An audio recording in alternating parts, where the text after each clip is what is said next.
if you're catching this live, we're gonna give this just a second while it hooks up because sometimes it cuts off the beginning, and then Chuck here is gonna lead us in. Yeah, thanks everybody who's tuning in. Will, how have you been while we're getting these live viewers in here? You've been away from the pod for months. It's been a while. Yeah, it has been a minute. What did you think of Hatgate? Did you see that Adam photoshopped a Lakers hat on me?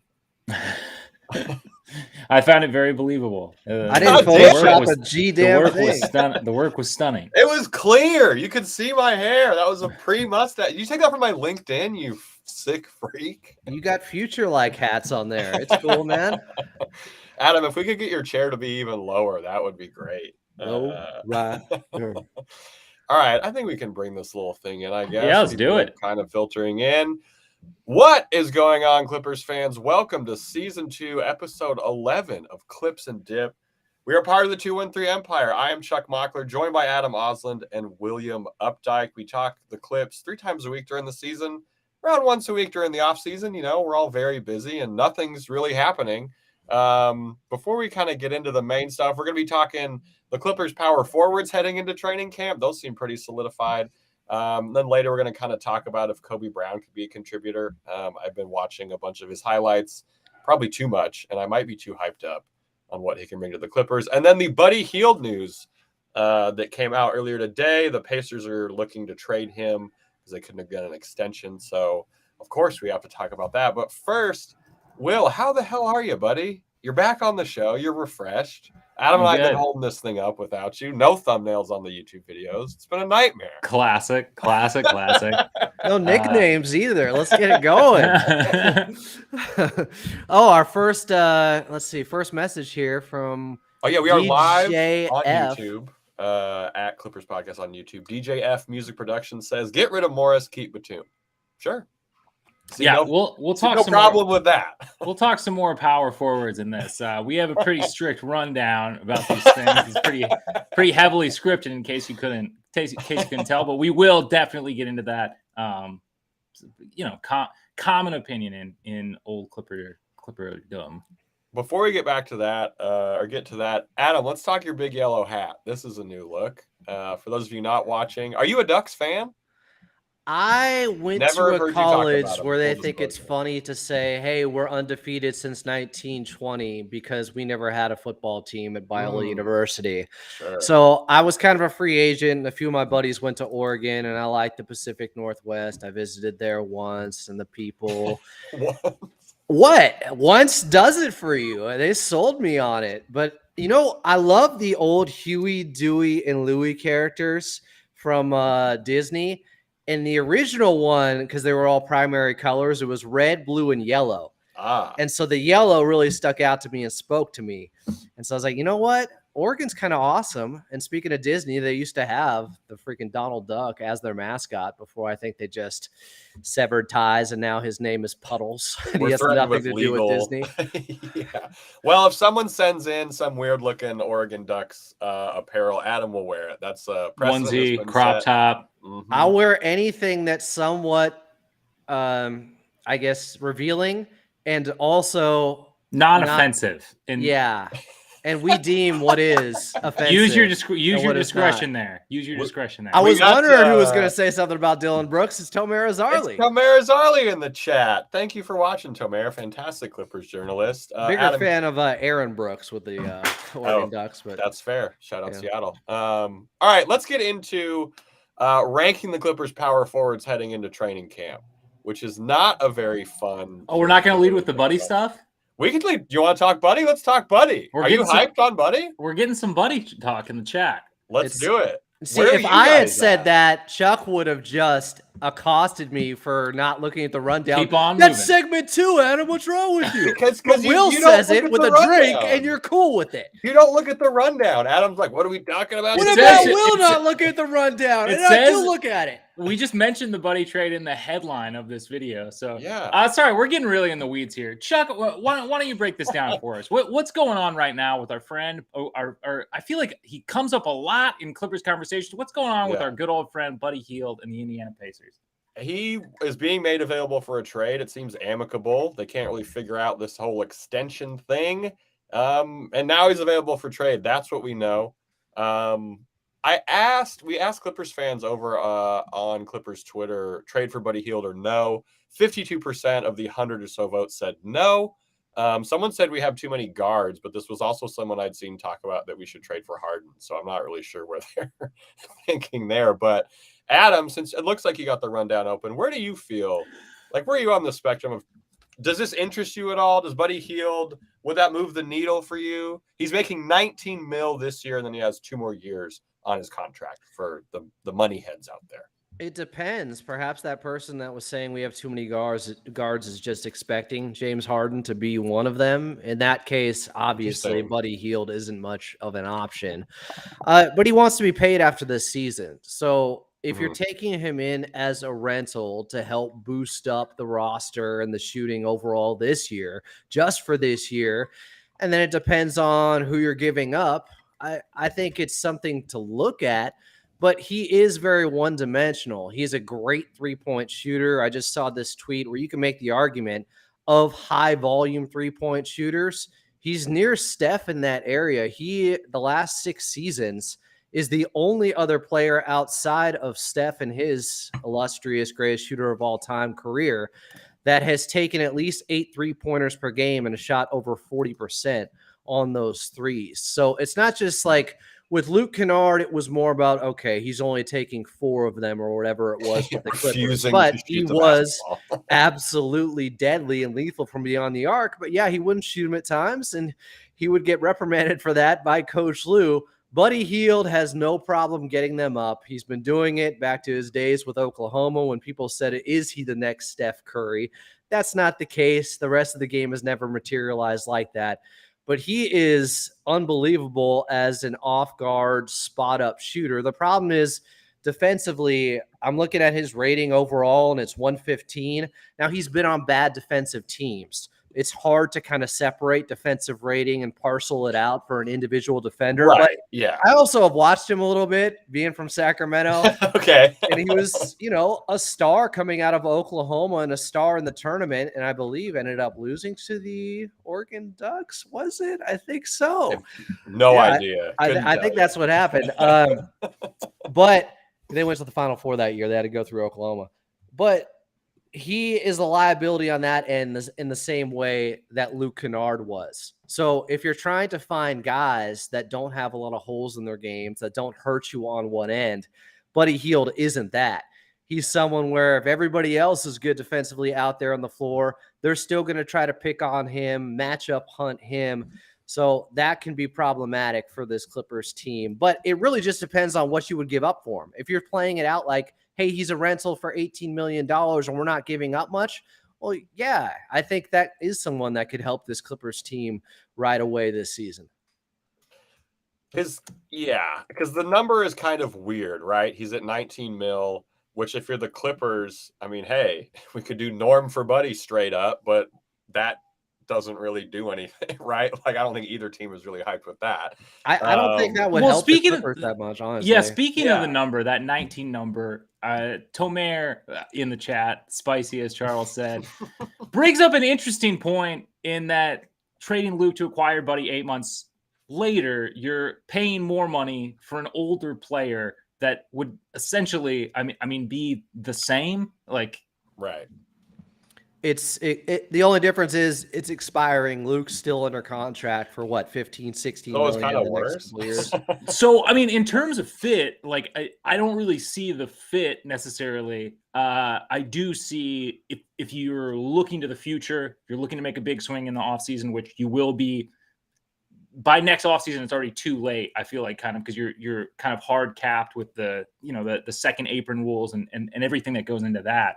But if you are trying to make a salary dumping move, that's kind of all that I really see is like a long-term play. Because the fall off to me from Norm to Buddy, health, notwithstanding or withstanding, whichever.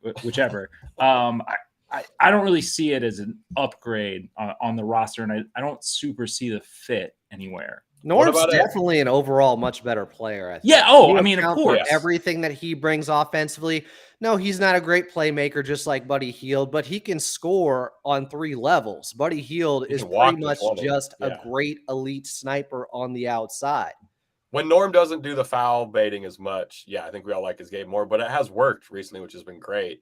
I saw some people on Twitter really kind of shooting for the moon, which would be a trade to get Buddy and Miles Turner, which would be like the biggest of all swings. Again, another name that Clippers fans love to hope for to be on the team, Miles Turner.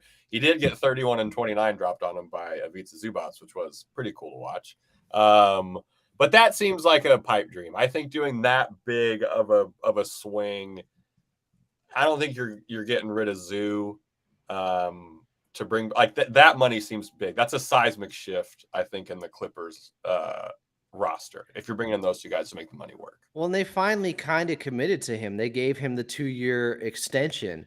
Now, they could still trade him. It's a tradable contract. I don't know what stipulations are when they could make that move, but it seems like they like Miles Turner more than people thought, because for some time it was thought that he was the John Collins, that it was just inevitable that he was going to get moved eventually, and it was inevitable that he was a hashtag future Laker, as many Lakers fans thought. And Buddy Hield, though, those rumors are absolutely going to start up. Yeah, no doubt. Although they've done a great job already this offseason. I don't know if they need much more. They brought in Gabe Vincent, so I won't compliment that team. That seems like something you feel very comfortable doing, Adam. So you can compliment them. Well, yeah, when everybody else was saying they suck on this podcast, and I was like, actually, guys, they got way better at the trade deadline. They're a problem, and then they got to the Western Conference Finals. So I'm just pointing out the obvious. I don't know. I'm not praising them. I don't want them to win, but ignoring know your enemy. Ignoring fit.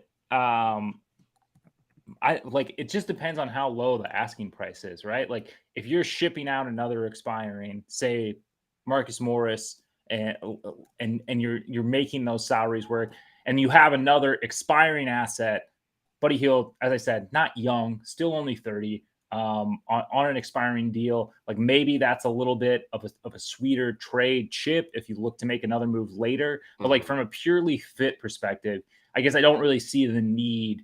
I don't really see the need for that player. We have as good of shooters who can do more, and you know, present the same liabilities, obviously defensively.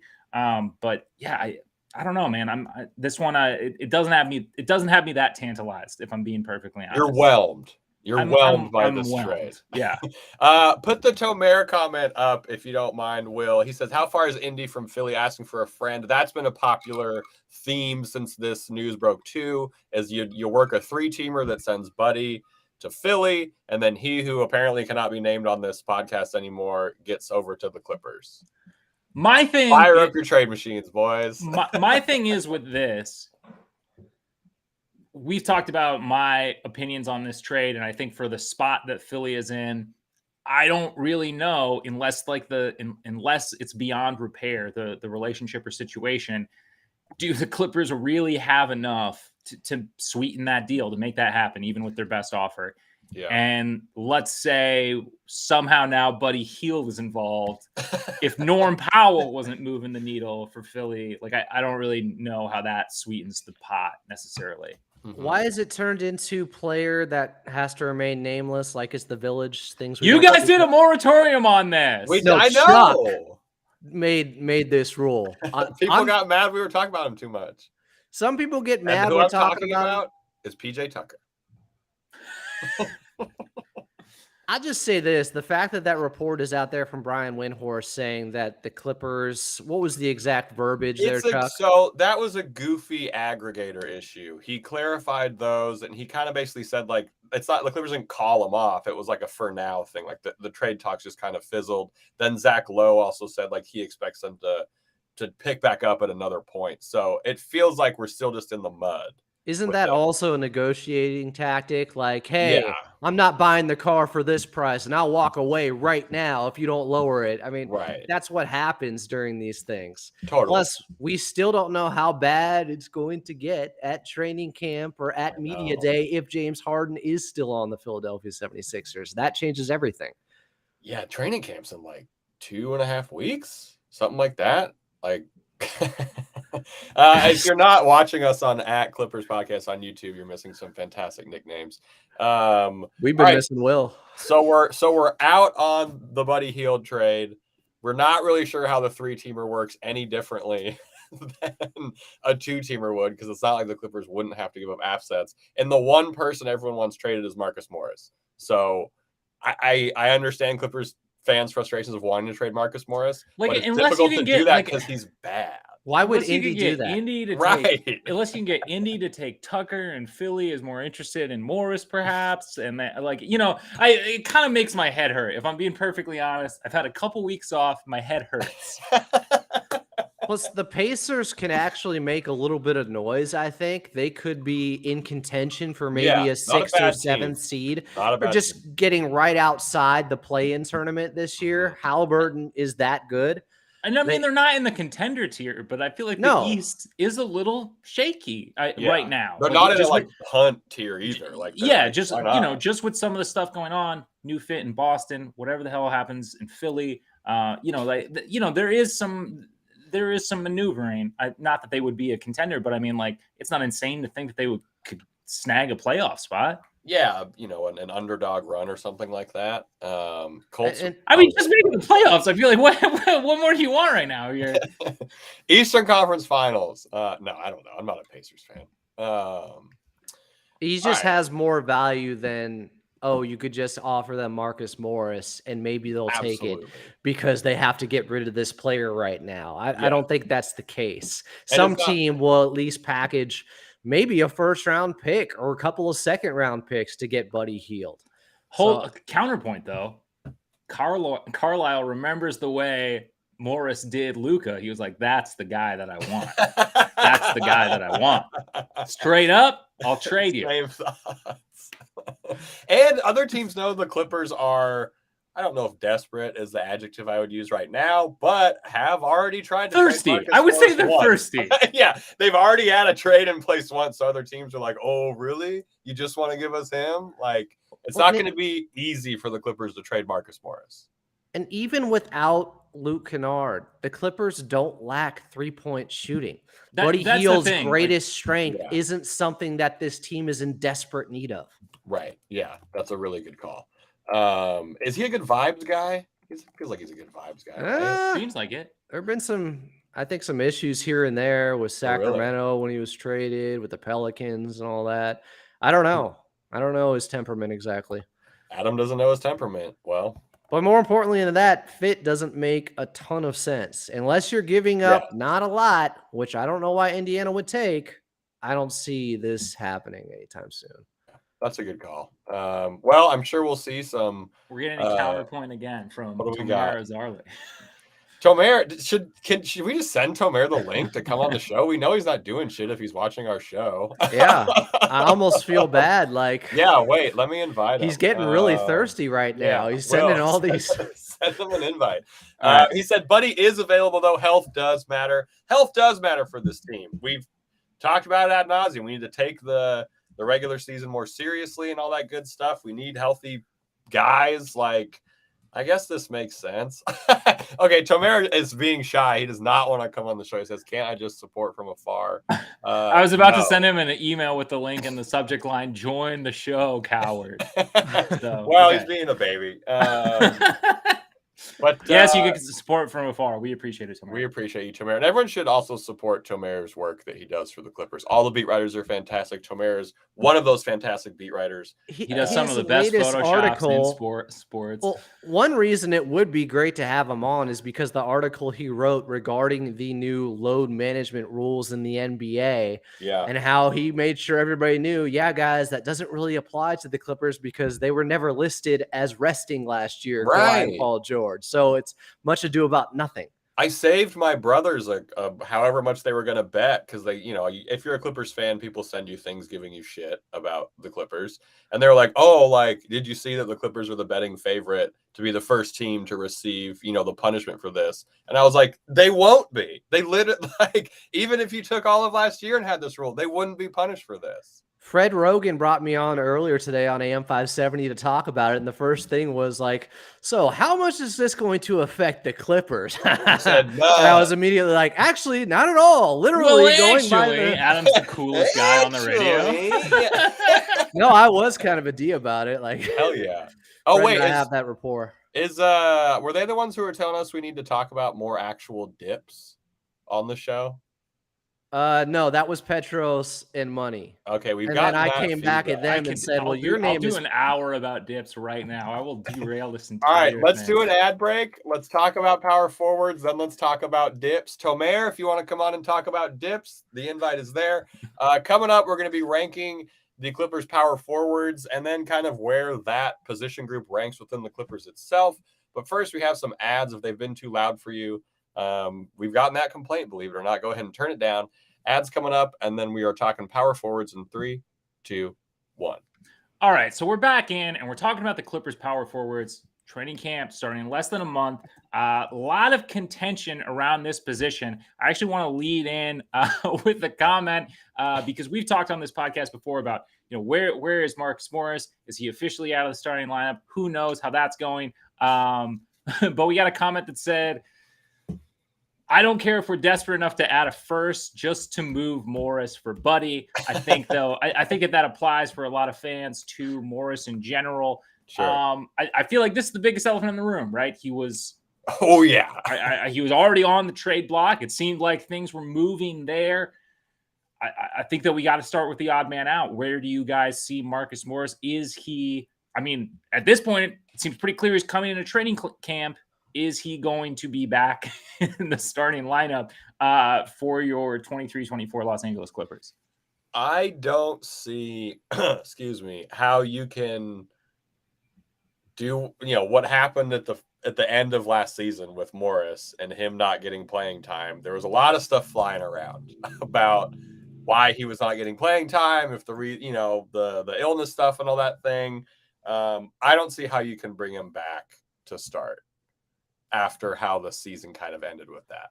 And because on Threads, he said bum ass Clippers. Okay, well, to be fair, I mean, some of the Clippers fans are being bum ass. I'm always more Keith Morris, bro. That is, damn, I should change. Damn, that's a really good Can't name. both sides be wrong, though, in a situation sometimes? Absolutely. The level of trolling and going after his family and all of that was beyond the pale and ridiculous. Also, calling people bum-ass Clippers fans probably isn't the best way to handle it. In his defense, he said on Threads, he didn't tweet it.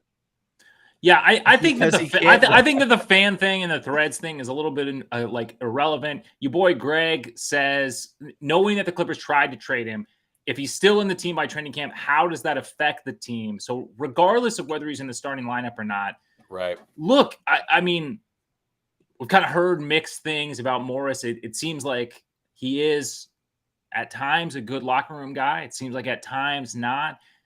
He's not the kind of guy that I want sowing discontent like a vet who's been on this team, longer than a lot of guys.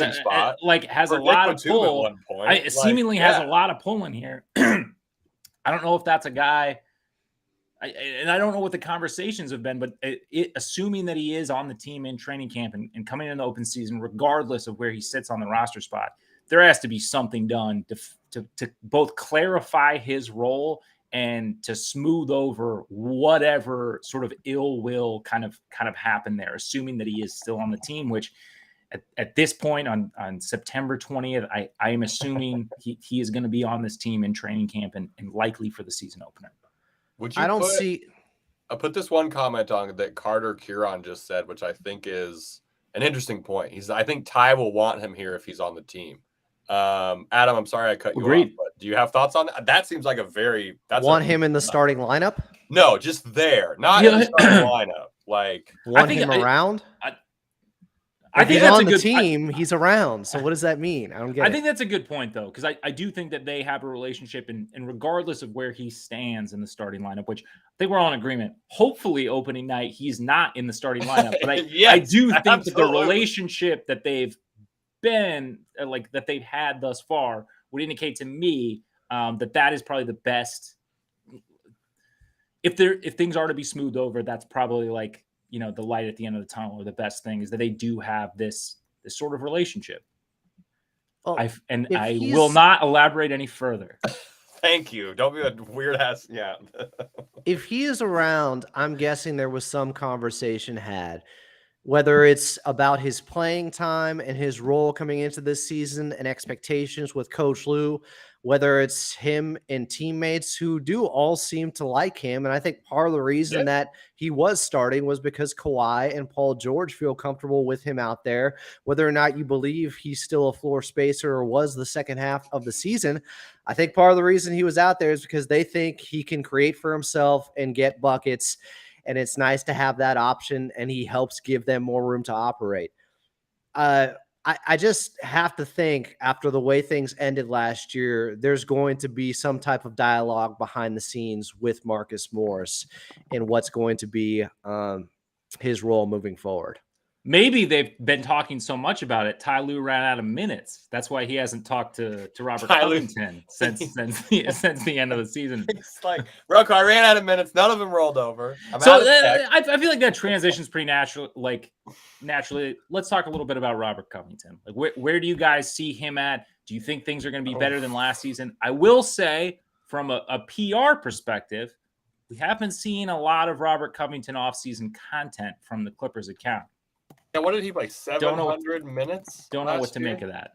I think he played around 700 minutes, which is, some say, maybe he deserved more minutes. It's a gentleman's 800. He was ninth in minutes played last season. He was ninth in minutes played, behind a guy who was traded in Reggie Jackson by about. Okay, well, they don't play the same position. I feel like that's not a fair. He was under 800. I don't know what's going to happen with Rocco. This is somehow a guy who had a really great, first stint with the Clippers. It was fantastic. Obviously, some abnormal shooting splits for some of it. And then the second chapter was terrible. And now we're just kind of at square one again, it almost feels like, with Rocco.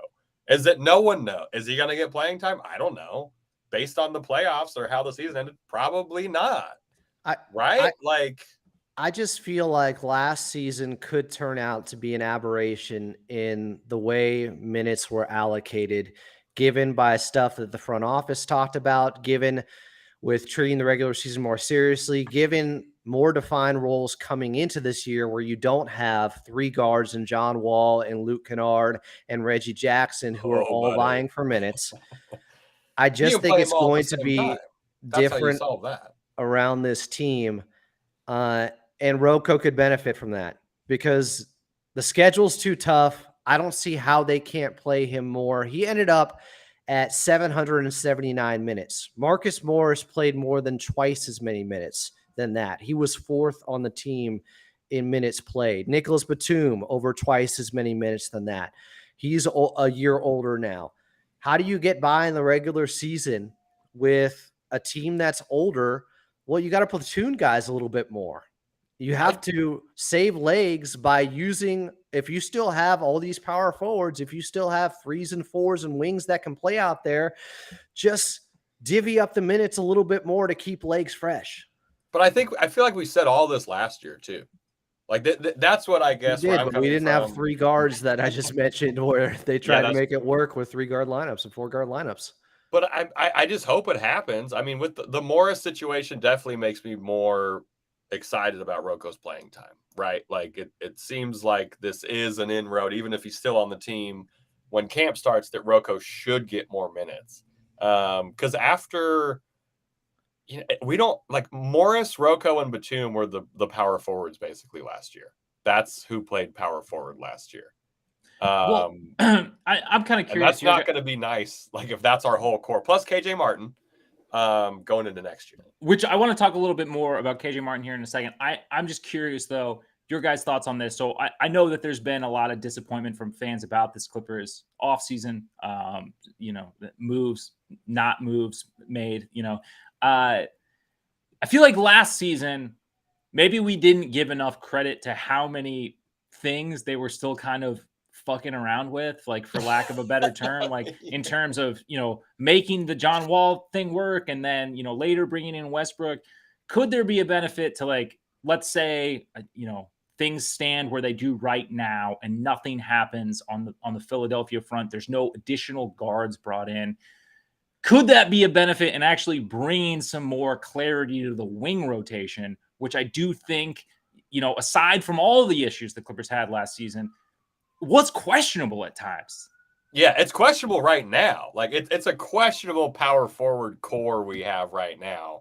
The fact that none of these guys have been moved, and in fact they brought in 2 more players you could say that could possibly play the floor in Kobe Brown and KJ Martin.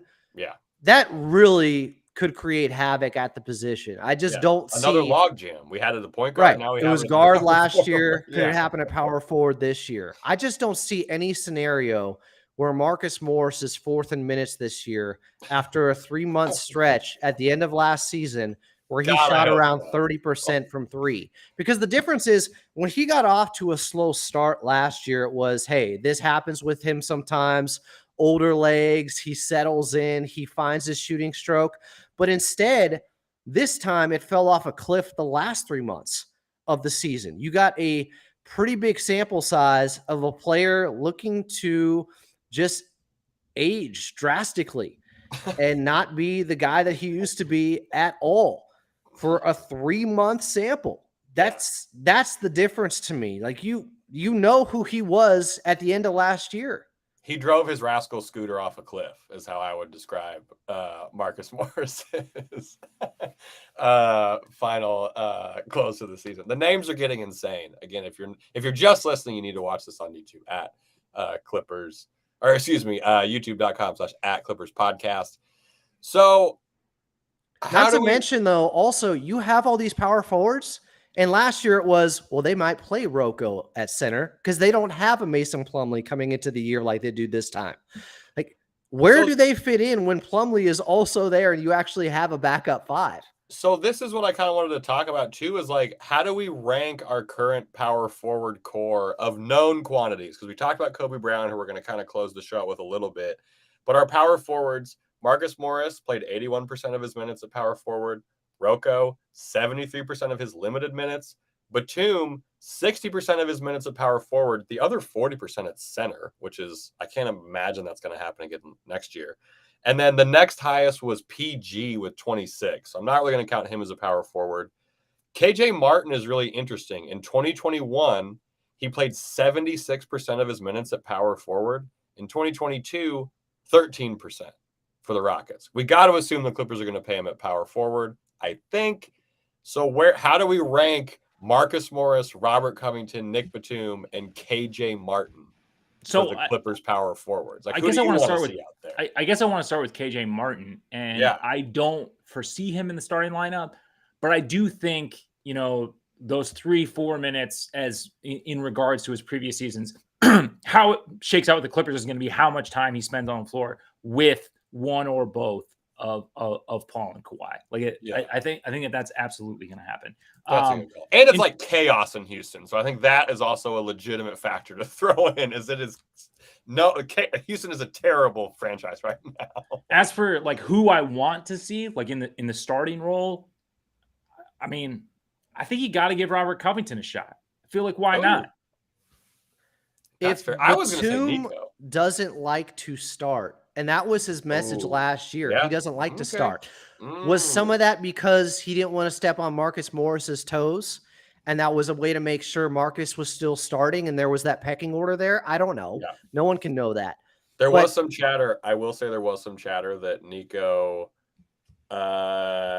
pace-wise, there was maybe some issues with starting with Westbrook too, which was some stuff last year that there was a little bit of chatter about that. Just not that like that. Not Nico was like it's bad. He just like I think he understood that maybe he couldn't really play at that pace sometimes that Westbrook wanted to, and he likes to let the game come to him, off the bench because that's how he can be effective.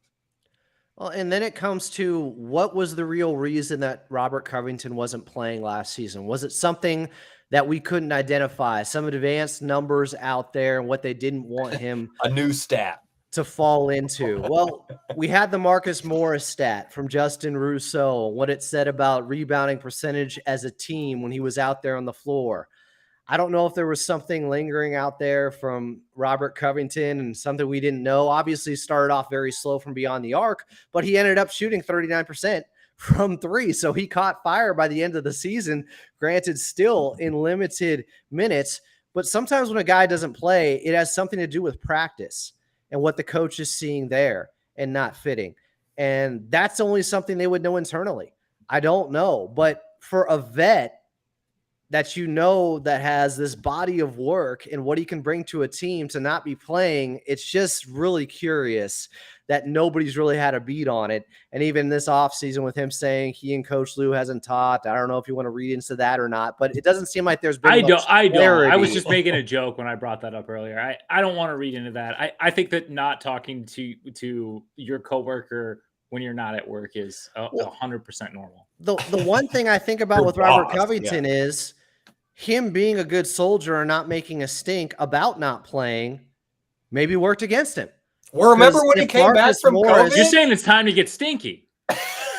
I'm not saying that. Robert Covington's there to bang his hands on the table and kick his feet and say, I'm being stinky. But if the rumors are true that you have one guy in Marcus Morris who will make noise about not playing, and then you have someone like Robert Covington who will fall in line and be okay with whatever role he is given, maybe you lean towards playing Marcus Morris because of that, or just because you trust him more. He's been with the team more. You have a relationship with him. I disagree. It's time to get stinky. Okay. I'm pontificating and just throwing out some conjecture of what the reasoning could be behind Robert Covington not playing much last season. And then I think it's what's going to change? What's going to change this year? I think he sends bad memes to the team group chat. I think he sends shitty memes. I think he sends bad memes. They're not very good. They're not good. These are okay. They're only getting thumbs up. That's as good of a guess as anything else. Right? So I think the thing with Morris is flips or dice is get stinky boys. We love it. He loves garlic. That's it. The thing for me is I don't want to see Batum thrust back in the starting lineup. It has nothing to do with ability. It has to do, for me, more with the way in which he's utilized, what he's asked to do, his age. We know his plans at this point. You know, he's not looking for another contract after this. This is likely the last hurrah.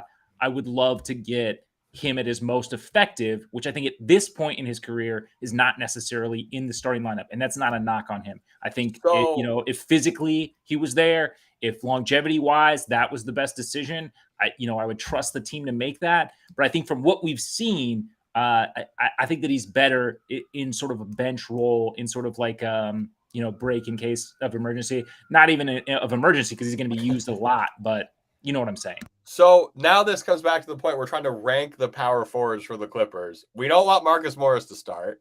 We maybe don't think Robert Covington should be the starter either. I never said that. Might not want I never said that. But I think that paints the picture. 23-24 Clippers get stinky. I think that paints a picture of how messy this Clippers power forward rotation is. Stinky. That's the Clippers, baby. It's not good. We never would have foreseen. If we go back to end of May or early June, one of the things we talked about is, of course, the power forward position is going to be cleaned up. No. We said at this point, we probably have a much better idea of who's going to be starting at power forward because somebody would have been moved. We have no idea now. That has not transpired at all. No. They tried to make it happen with Marcus Morris. We can read tea leaves that way, that he's the odd man out because they tried to trade him. I don't think it's reading tea leaves. I think you're reading a book at that point that says the Clippers tried to trade this guy and then it fell through. It's reading a tweet from Woj that said he was traded. Tweets are books now. Well, I guess my thing is coming into this offseason, we talked about this on the podcast. We talked about this multiple times.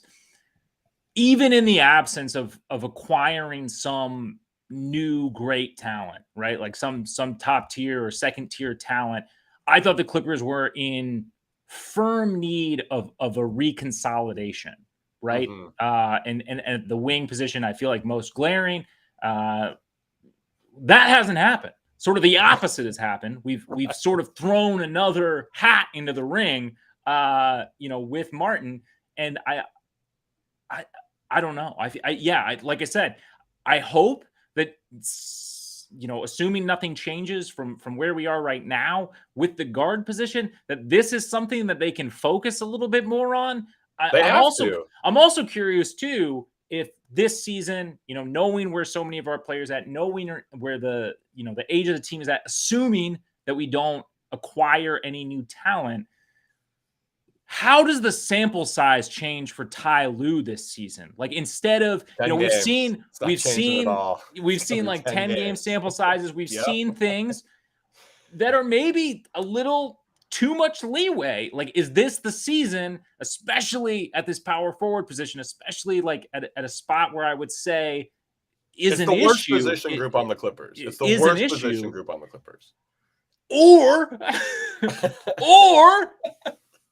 do we just finally shift Paul George and Kawhi down a position? Because then how does that change your power forward rankings? Because then it's very clear to me. It's very about obvious. to rank Kawhi as my number one.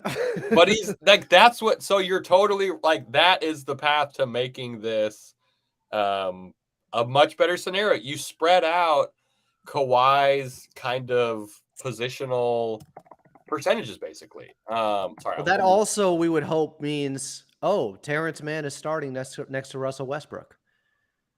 Maybe. Right? I mean, that would be tight. If Kawhi and PG are getting moved, who's the most likely option at shooting I'm pro guard? that. So Buddy. Kawhi played 9% of his minutes at power forward next year. Or last year, excuse me. 9%. Chuck's seeing the future over here. I hope not. How much? Well, yeah, because Marcus Morris was 4th in minutes.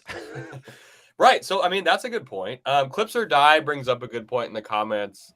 We can't spend the first half of the season figuring things out this year and tinkering so much. Very good point. I will say, I hope we have things figured out by March because we play 17 games that month. I think with the starting lineup, especially, I do think there's room to play with matchups and try to figure out, what you do in the non like George and Kawhi minutes, but like we gotta have something more ironed out as to what that approach is going to be and how those substitutions are going to work. And I got to be honest with you, like, despite not, other than Martin, not really having a lot of new talent. We haven't talked about your boy yet, Charles. Sorry, I apologize for that.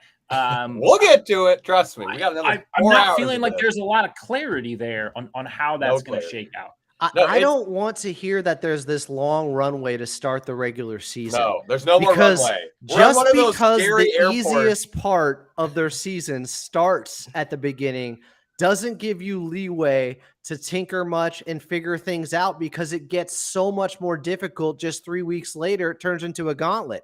So to your point, F a runway. I want a Harrier jet. One that takes off like a helicopter. Yeah, it just goes up. We're just going straight up. Yeah, my shirt off. I'm getting so heated. Yeah, we're the volleyball Clippers, scene in Top Gun now. The Clippers airport is one of those scary ones you see on Discovery Channel where it's like, this runway is 200 feet long, or like something like that. All right, well, let's. We kind of got off on a tangent here. Rank your power forward, Chuck. I kick it to you. Go. Ranking my power forwards in terms of taking everything into account, not just who I want to see play, I would go Nico, Rocco, Morris. And then KJ is an unknown quantity. So I guess I'll go Nico, Rocco, KJ, Morris for what I think, if that's like the depth, right? Like that's how I maybe see it. I'm going Kawhi.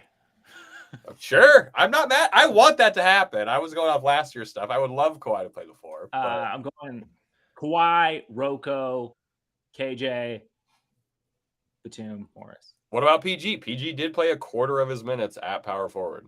No, I don't see it. I don't see it. It's been pretty good. I'm blind. It's been really good. Can't see it. All right, Adam. He's at the 4. He's at the 4, so there's 3 other guards out there. Is that what you're telling me? Yeah, that's pretty good, buddy. Yeah, Kawhi up at the 3, PG at the 4. You got Terrence at the 2, Russ at the 1, Zoo at the 5. Adam's dream. I'm going Nico, Rocco, KJ, Terrence, Amir. Okay.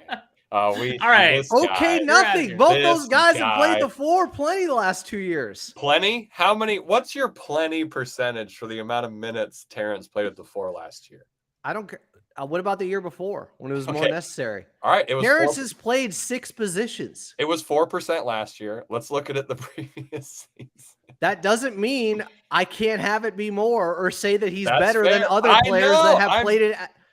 I'm just giving you If some it goes off context. the percentage he plays it, then Marcus Morris, I guess, should be number one, right? Because he 20%. played the highest percentage of the four. Not at all. He played 20% the year before. I'm giving you context. Wait, so where's Morris in your rankings again, Adam? He's at number the one. I didn't list him. He's at the very. He's not available. He's N/A. I got Plumlee.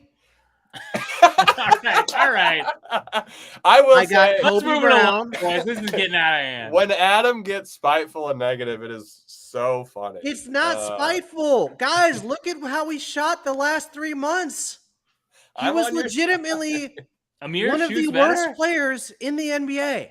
Well, Amir has some other things that are actually very serious talking about, so I'm not sure what his season with the Clippers is going to be. I want Marcus Morris to thrive and be great, but he wasn't for 3 months, and he's getting older. Fair. And they tried to trade him.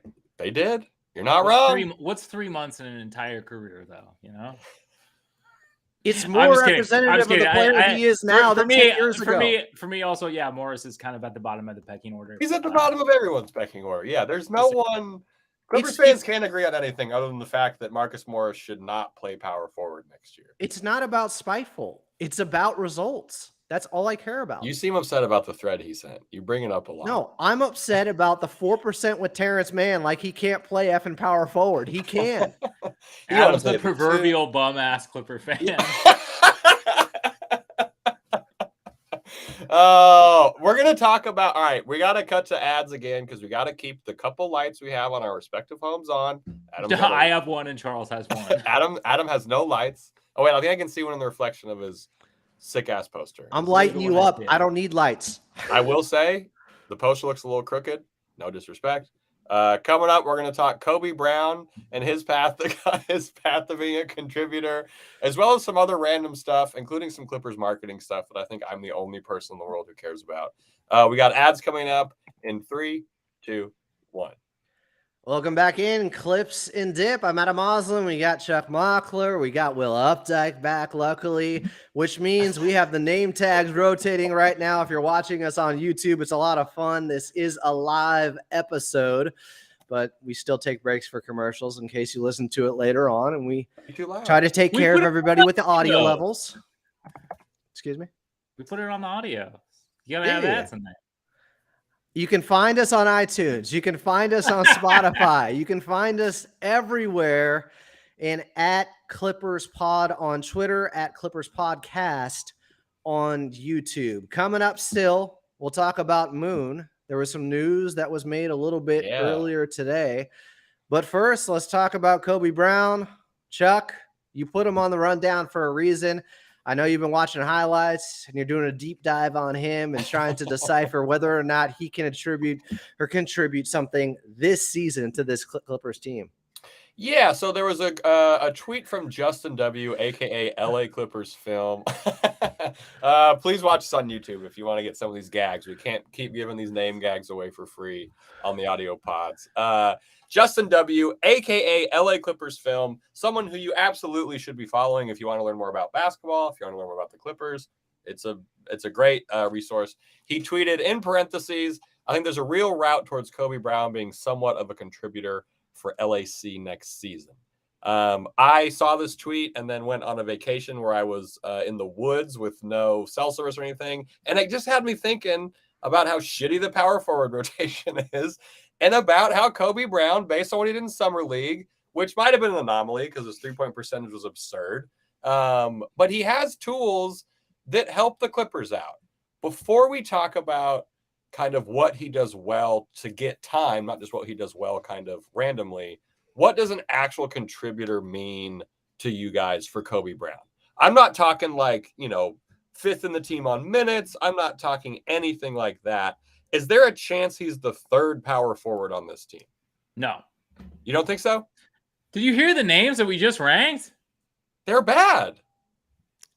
There's a chance it gets cleaned up, and therefore he has a better chance of sliding into the third spot. Who are you putting ahead of, Chuck? So that's not. I'm not here to put him ahead of anybody. I'm not here to put him ahead of anybody. This is your segment. I'm here to talk about how he could find a way to being a legitimate contributor. Here's what he does. He passes well. He plays good defense. He has switchability, huge wingspan. He's a connector on offense. He gets the hockey assist, that whole thing.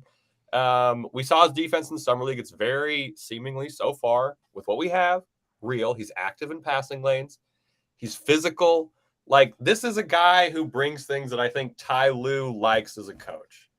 If he doesn't turn the ball over, he likes to push the pace. Like, there's a path there. If he has a good training camp and he shows out in the preseason that he could get a more tangible role on this team than Brandon Boston Jr. has, which is really all I'm hoping for him.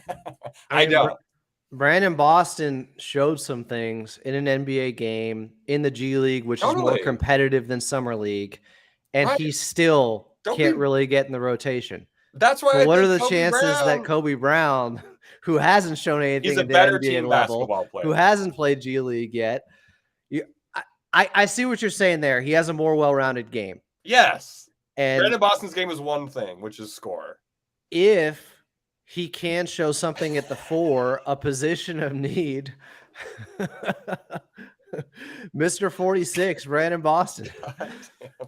I'm just saying, if a guy can be that good at times in the G League, and even during a season like last year, where Kawhi missed the entire thing, where Paul George only played 31 games, I think, and he still couldn't get minutes, it's going to be difficult. Like, he's really going to have to pop in the preseason. Absolutely. And show it's not an easy path. It's not just, I think, about being versatile and showing he can do all these things. It's not standing out for the negatives either. Like, he just has to be play beyond his years. He has to show a basketball IQ. Limit the fouls. That doesn't hurt the team. No turnovers. It's limit the fouls and no turnovers. And his shooting is a little suspect. That's his biggest hurdle. He shot so bad his first 3 years at Mizzou. He shot like 23%. Then from 3. Then his final year, he shot like 40%. So there's this sustainable, right? Like, is that real? I don't know. Probably not would be my guess. Did he shoot at the moving hoops? Yeah, did he shoot at the hoop with a bunch of spikes around it? Moving around in a carousel. Can he shoot a steel ball underwater? Have we seen him try that, folks? Is he with lethal shooter or no? I'm just saying, I think, obviously, for a team like the Clippers who's trying to win a championship, he's not going to get, I just think his role could be bigger than Brandon Boston Jr.'s because he plays team basketball. He helps connect plays. He can see cuts well. He's a good, back to the basket passer. Like, these are things that this team needs at the 4. And if his defense sticks out, I think that's his biggest help. Greg has an interesting point too about the Brandon Boston Jr. comp.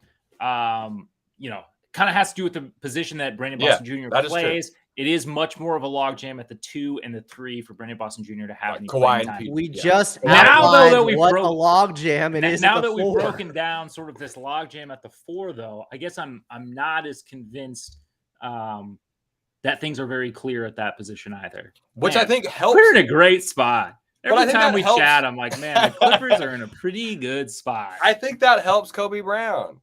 So you've seen we have the most known quantities at power forward, right? We know exactly what Nick Batum brings. We know, I guess, what Marcus Morris brings now.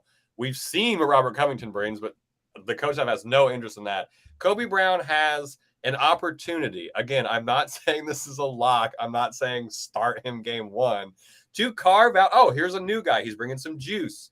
Like, he can play in transition. Like, this is a fun. So I guess realistically, my question is to both of you: does he see more or less playing time than Musa did previously and this season? Oh, did he previously? Well, I don't think that. I think he'll see more time than Musa. Let me look at Musa's numbers last year. But Musa's also crazy raw and plays the 5 more or ish, kind of betweener. Yeah.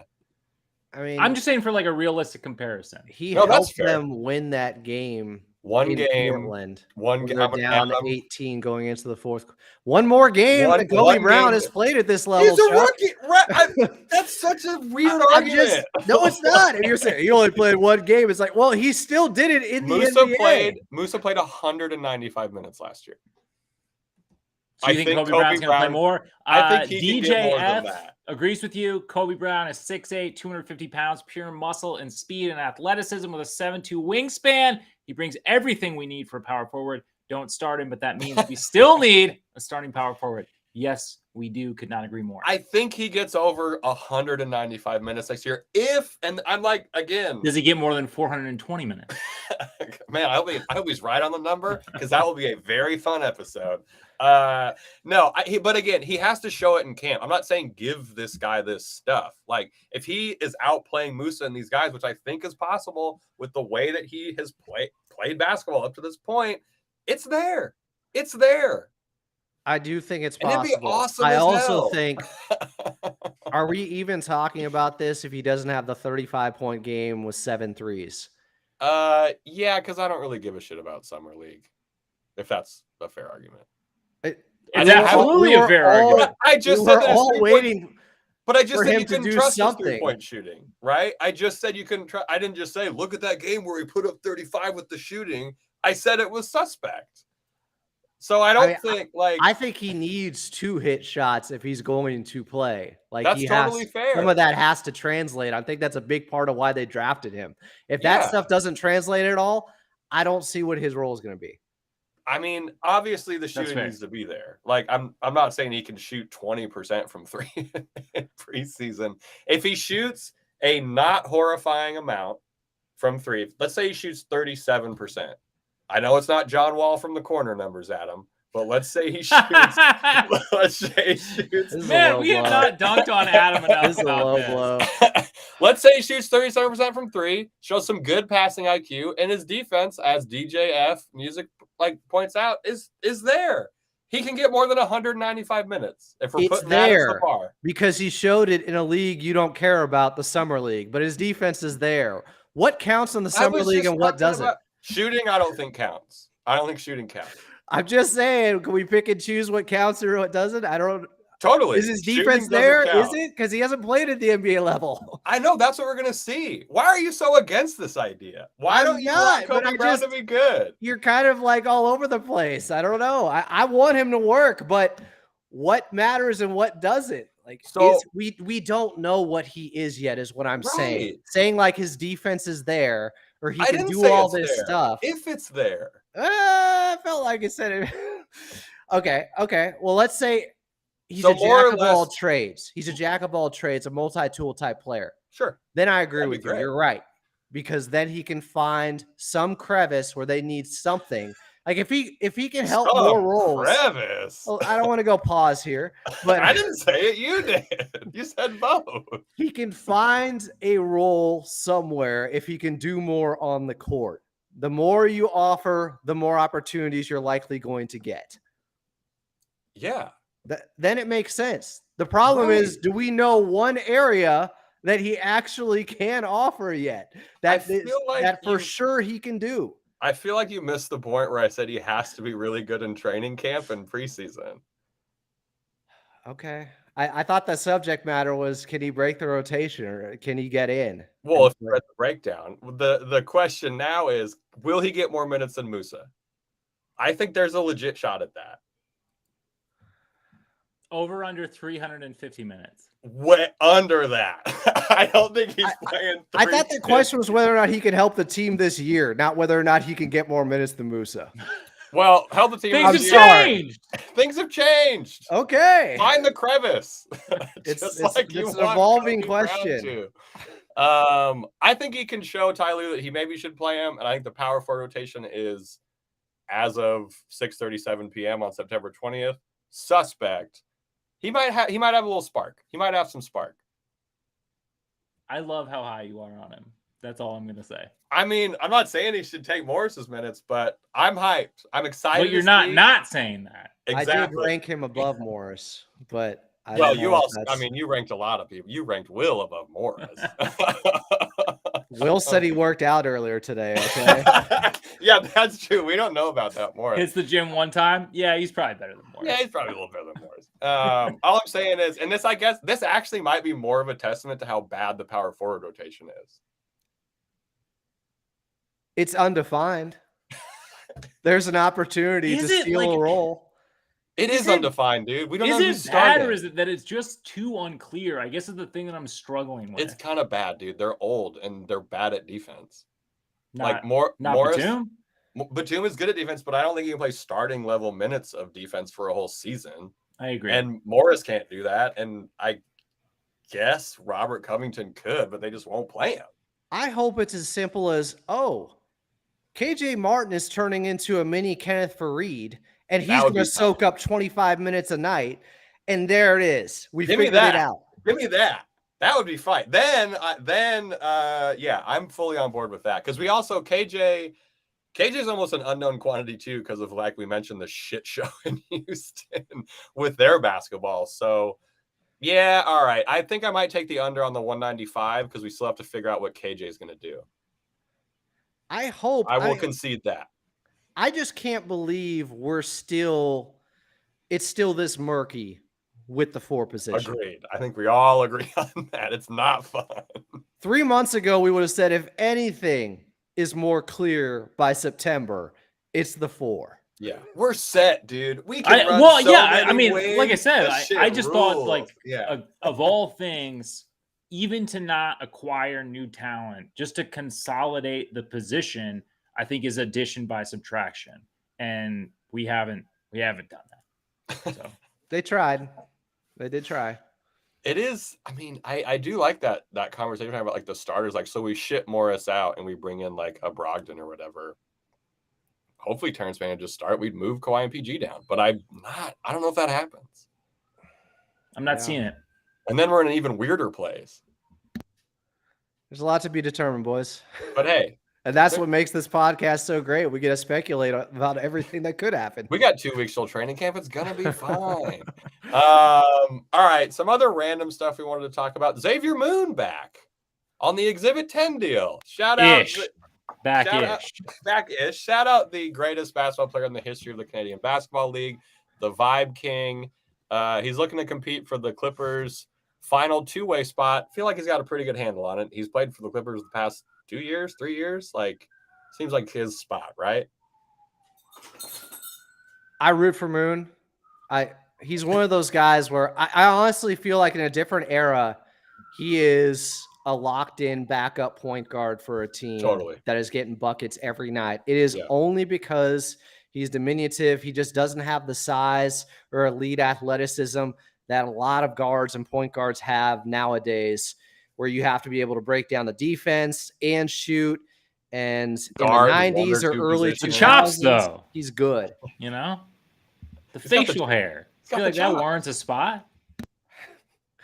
He's done everything right for this Clippers team. He's been awesome. Oh yeah. So this is kind of a tangent. We've talked about Zubats growing his hair long to try and get more foul calls. What about this? Keep the hair short. Some crazy mutton chops. I kind of like that look. Mutton chop zoo. You're talking the Fu Man Zoo? Who was the guy who played the biker in Raising Arizona? I could see Zoo looking a little bit like that guy. Dude, Fu Man Zoo. Yeah. LOL WTF Eric, if you're listening. If you're out there, please. We need a Fu Man Zoo. Please. Also, please support all of Eric Bui's art. It's so good. He's given podcast piece and stuff. It's really cool.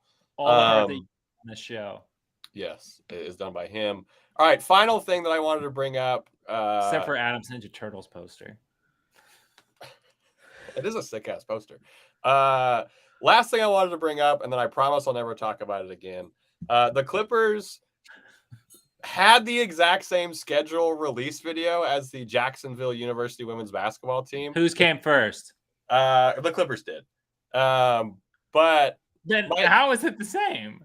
So if you watch them, it's shot for shot the same thing. It's a basketball on the beach. We're in a crowd. I know what you're talking about, but like if theirs came out first, it's just clearly done by the same company. Am I the only one who cares about this? It's fair if I am. This is your crevice. You're not. It is my crevice. It's just uninteresting.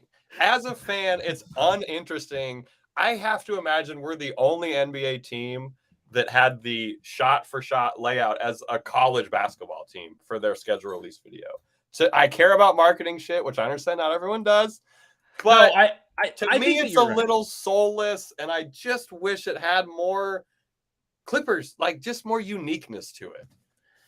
I agree, and we've talked about this before, but I feel like this is one of the areas where the NBA has kind of had a corner on social media as far as sports are concerned. Yes. these like season reveal videos, they're getting lapped by the NFL right now. Yeah.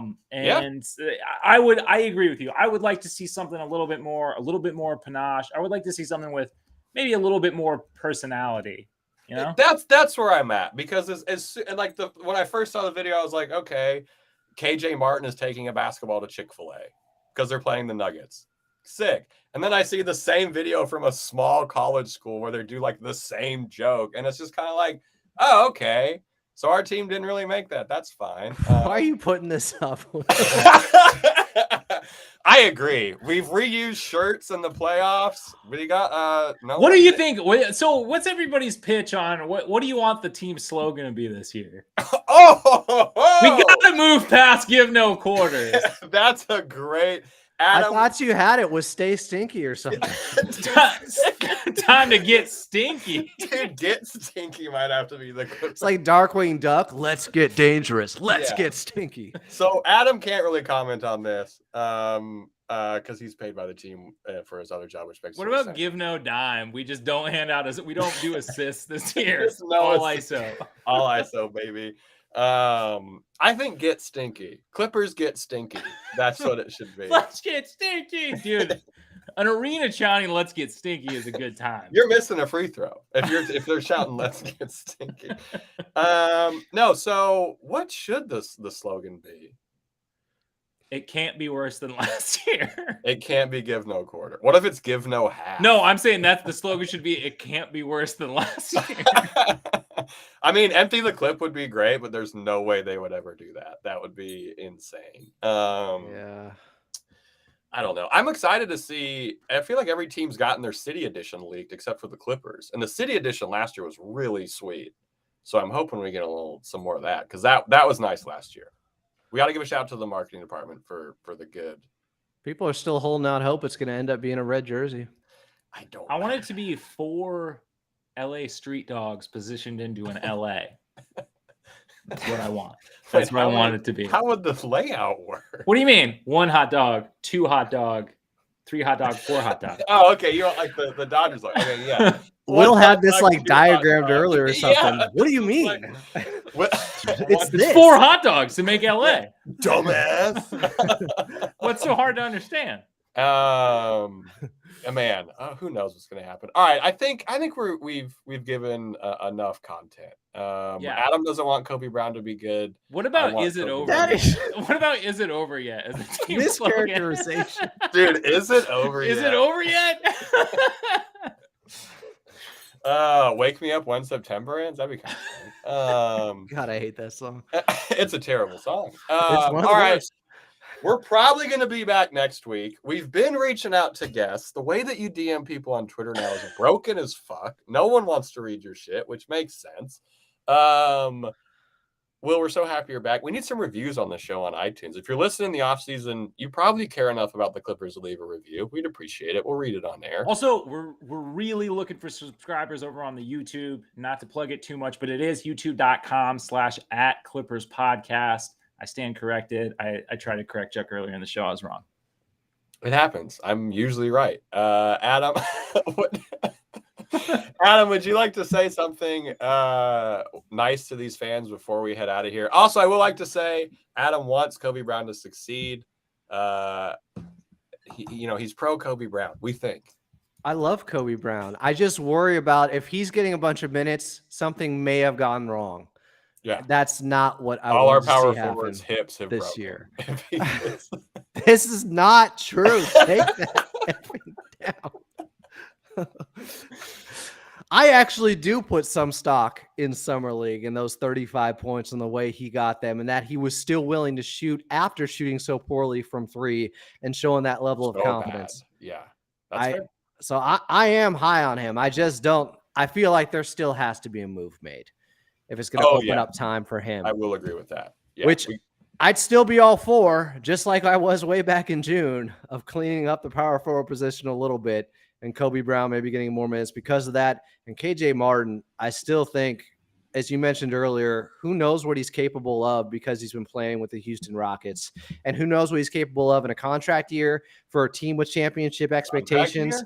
how much he can help. And I like my Kenneth Faried comp earlier, by the way. If he could bring some of that type of hustle to a team, because he